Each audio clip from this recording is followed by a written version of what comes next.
Existen nombres que durante más de un siglo han circulado en susurros entre logias secretas, círculos esotéricos y textos prohibidos.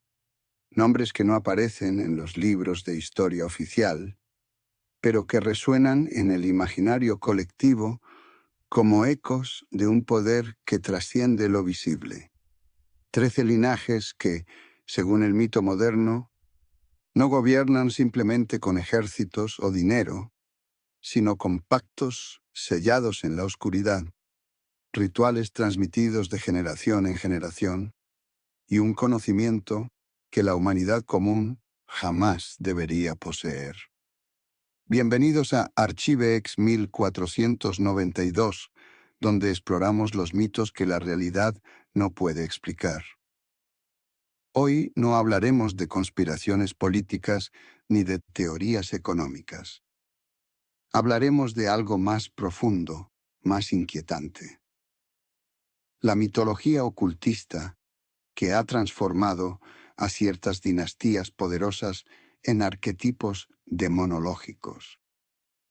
Familias que, en el folclore contemporáneo, ya no son simplemente ricas o influyentes, sino herederas de un pacto oscuro que se remonta siglos atrás. Un pacto no solo con el poder terrenal, sino con fuerzas que habitan más allá del velo de lo conocido. La leyenda de las 13 familias Illuminati no nació en la Edad Media ni en los tiempos de la Inquisición. Surgió en el siglo XX, alimentada por ocultistas, escritores de lo paranormal y aquellos que buscaban explicaciones sobrenaturales para el funcionamiento oculto del mundo. Algunos nombres aparecen una y otra vez en estos relatos: Rothschild, Rockefeller, Astor, DuPont, Kennedy, Collins, Freeman, Lee, Onassis, Reynolds, Russell, Van Duyn, Merovingios. 13 linajes que supuestamente controlan bancos, gobiernos, medios de comunicación y, según los más oscuros relatos, el destino mismo de la humanidad. Pero lo que distingue a estas familias en el mito no es solo su riqueza, es el origen de esa riqueza. Porque según las leyendas esotéricas, su poder no proviene únicamente del comercio, la industria o la política. Proviene de un conocimiento prohibido, de rituales antiguos realizados en la penumbra, de alianzas con entidades que no pertenecen a este plano de existencia. Se dice que cada una de estas familias custodia fragmentos de un saber arcano, transmitido en ceremonias secretas, donde los herederos son iniciados en los misterios que sus antepasados juraron proteger.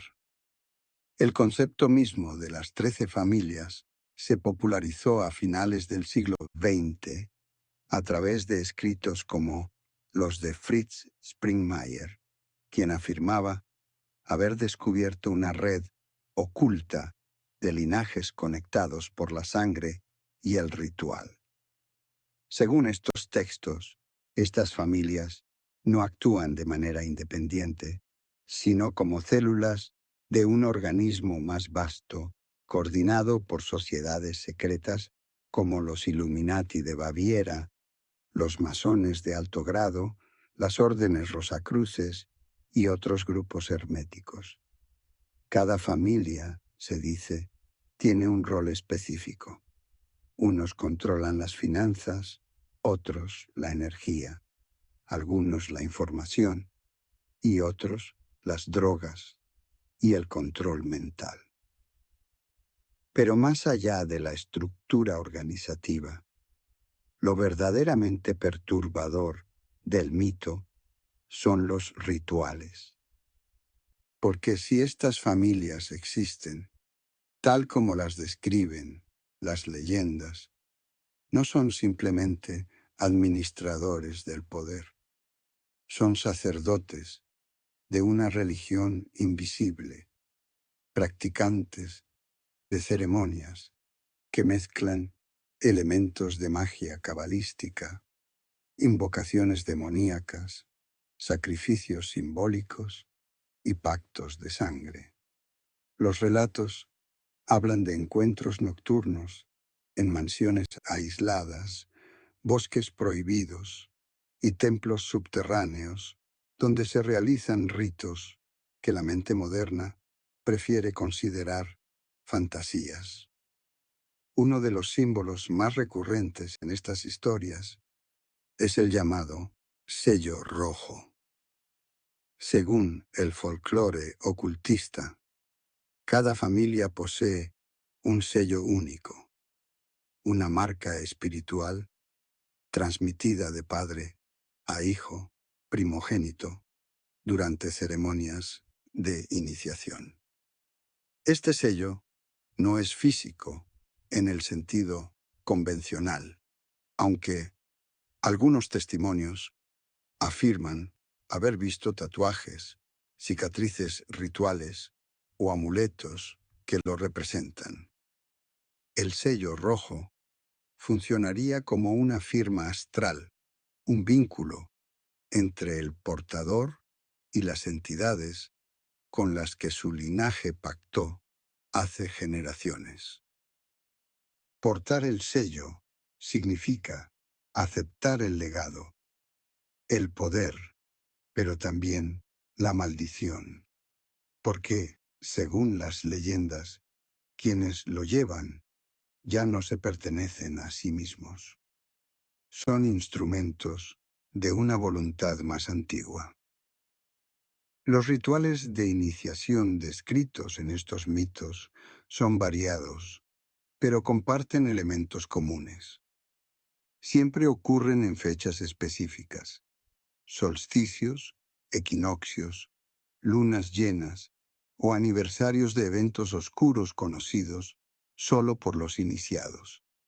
Siempre requieren la presencia de al menos 3 generaciones: el abuelo que transmite, el padre que confirma, el hijo que recibe. Y siempre implican alguna forma de sacrificio. En las versiones más extremas, se habla de sacrificios humanos, especialmente de niños, en rituales que supuestamente alimentan a las entidades con las que las familias mantienen su pacto. En versiones más simbólicas, el sacrificio es metafórico. La renuncia a la individualidad, la entrega de la voluntad propia, la aceptación de servir a un propósito que trasciende la vida del individuo. Las invocaciones también juegan un papel central. Se dice que las familias Illuminati no adoran a un solo ser, sino a un panteón de entidades asociadas con diferentes aspectos del poder. Algunos textos mencionan a Baal, antiguo dios cananeo de la tormenta y la fertilidad, transformado en demonio por las tradiciones cristianas. Otros hablan de Moloch, asociado con el fuego y el sacrificio infantil. Algunos mencionan a Astaroth, gran duque del infierno y portador de conocimientos prohibidos. Y otros afirman que las familias invocan a entidades más antiguas aún, seres sin nombre, provenientes de tradiciones sumerias y babilónicas, dioses olvidados que nunca dejaron de existir, solo de ser adorados abiertamente. Las ceremonias de invocación se realizarían en lugares específicos. Algunos relatos mencionan el Bohemian Grove, en California, un club privado donde la élite mundial se reúne cada año y realiza un ritual llamado la cremación del cuidado, donde una efigie es quemada frente a una estatua gigante de búho. Oficialmente es teatro, una obra simbólica, Pero para los creyentes del mito es mucho más. Una ceremonia de renovación del pacto, un sacrificio ritual disfrazado de performance artística. Otros lugares mencionados incluyen castillos en Europa, mansiones aisladas en Estados Unidos, islas privadas en el Caribe y templos subterráneos bajo ciudades antiguas. Lo fascinante del mito de las 13 familias es cómo integra elementos de múltiples tradiciones esotéricas. De la cábala judía, toma la idea de linajes sagrados y conocimiento transmitido oralmente. Del gnosticismo, adopta la noción de que el mundo visible es una ilusión controlada por arcontes, entidades que mantienen a la humanidad en la ignorancia. De la magia ceremonial renacentista, hereda los rituales de invocación, los círculos protectores, los sellos demoníacos. Del satanismo moderno, toma la inversión de símbolos cristianos y la celebración del individualismo elevado a principio cósmico. Y de las religiones de misterio antiguas, rescata la idea de iniciación progresiva, donde solo los que avanzan a través de grados sucesivos acceden al verdadero conocimiento. Pero quizás el aspecto más perturbador del mito no son los rituales mismos, sino su propósito. Porque según estas leyendas, el objetivo final de las 13 familias no es simplemente acumular riqueza o poder político.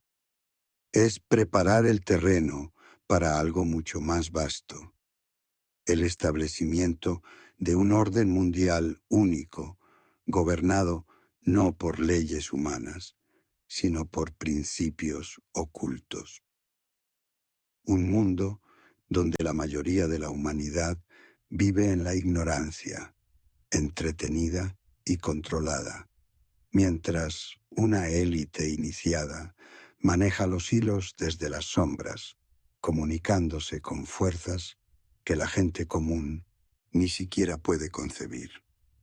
Esta visión conecta el mito de las 13 familias con profecías apocalípticas de diversas tradiciones. Algunos ven en ellas a los preparadores del anticristo, el falso Mesías, que según el Apocalipsis de Juan, gobernará el mundo antes del fin de los tiempos. Otros las ven como instrumentos de entidades interdimensionales, seres de otros planos de existencia que han manipulado a la humanidad durante milenios.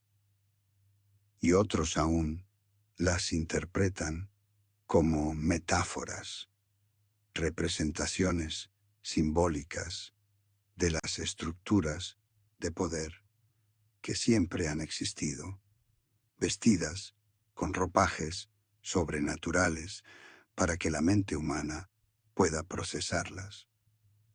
Los testimonios que supuestamente apoyan estas historias provienen de fuentes variadas y siempre controvertidas.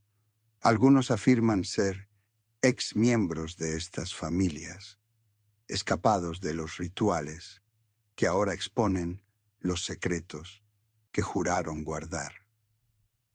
Otros se presentan como investigadores independientes que han rastreado conexiones entre dinastías, sociedades secretas y eventos históricos.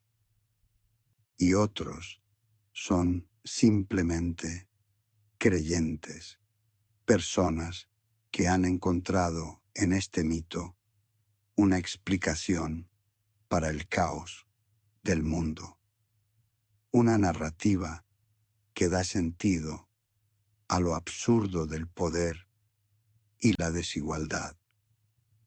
Pero aquí surge una pregunta fundamental. ¿Por qué este mito es tan poderoso? ¿Por qué captura la imaginación de tantas personas en el siglo XXI. Quizás porque toca algo profundo en la psique humana.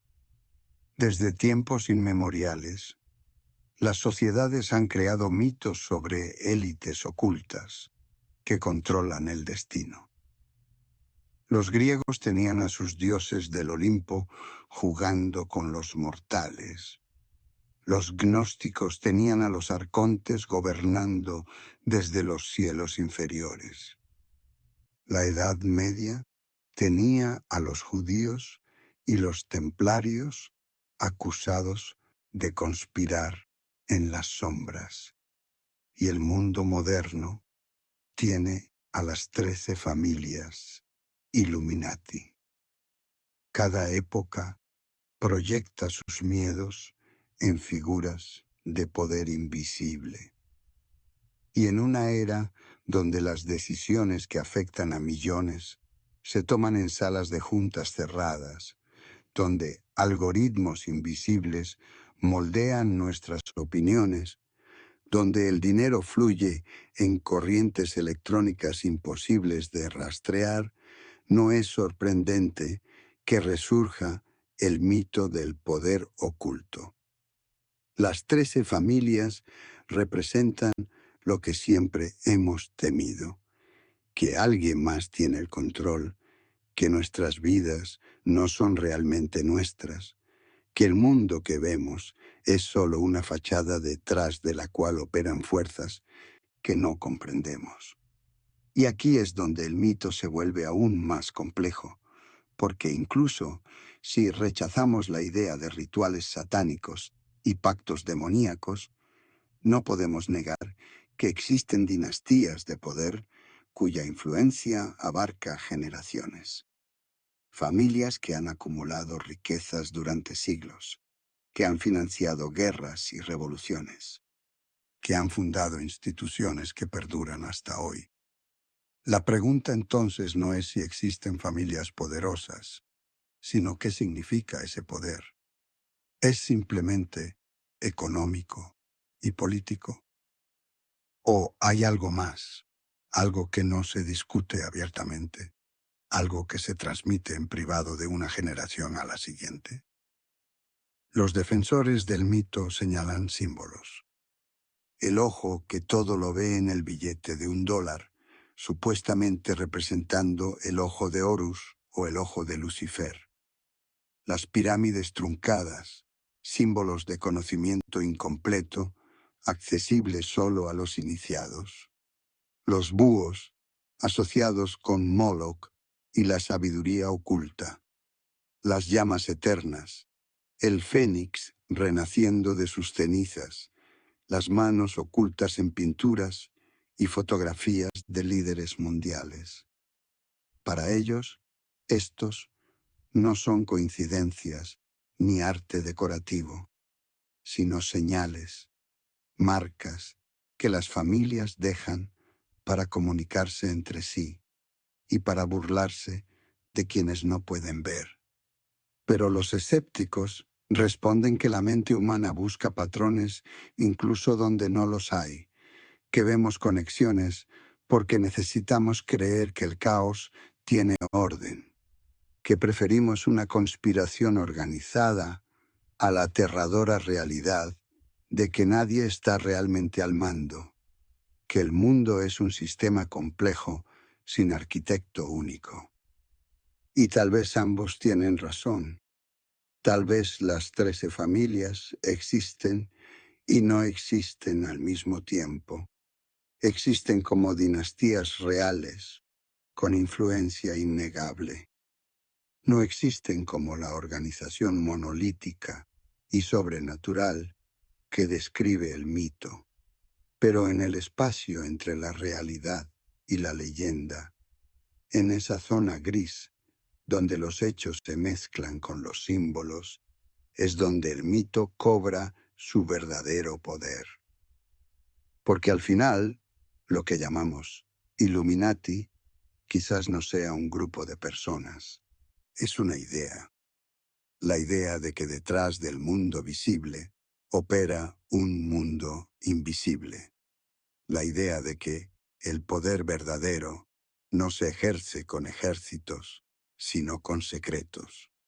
La idea de que algunos saben y otros nunca sabrán. Y esa idea, más que cualquier ritual o pacto, es lo que realmente gobierna desde las sombras. Las 13 familias, reales o imaginarias, se han convertido en un espejo donde la humanidad ve reflejados sus propios miedos sobre el poder, el control y lo desconocido. Son el rostro que le ponemos a la ansiedad de vivir en un mundo donde las decisiones más importantes se toman lejos de nuestra vista, donde las fuerzas que moldean nuestras vidas permanecen ocultas. Entonces, ¿existen las 13 familias Illuminati y sus rituales satánicos? La respuesta depende de lo que estemos dispuestos a creer. Depende de si vemos el mundo como un lugar donde todo tiene explicación racional o como un escenario donde lo sobrenatural y lo político se entrelazan en formas que nuestra lógica rechaza, pero nuestra intuición sospecha. Lo que sí es cierto es que el mito perdura. Cada generación lo redescubre, lo adapta, le añade nuevos capítulos. Y mientras exista desigualdad, secreto y poder concentrado en pocas manos, el mito de las familias ocultas seguirá vivo. Porque no es solo una historia sobre ellos, es una historia sobre nosotros, sobre nuestro lugar en un mundo que a menudo parece diseñado por manos invisibles. Y tal vez esa sea la verdad más profunda de todas, que los verdaderos Illuminati no son 13 familias en algún castillo europeo realizando rituales a medianoche. Los verdaderos Illuminati somos todos aquellos que alguna vez nos hemos preguntado quién realmente mueve los hilos. Porque el momento en que hacemos esa pregunta, ya hemos entrado en su dominio. El dominio de la duda, la sospecha, la búsqueda de respuestas, en lugares donde la luz no llega. Las 13 familias, si es que existen, no necesitan controlarnos con magia negra ni pactos satánicos. Les basta con que no estemos seguros de si existen o no. Esa incertidumbre, ese espacio entre el conocimiento y la ignorancia, es donde reside su verdadero poder.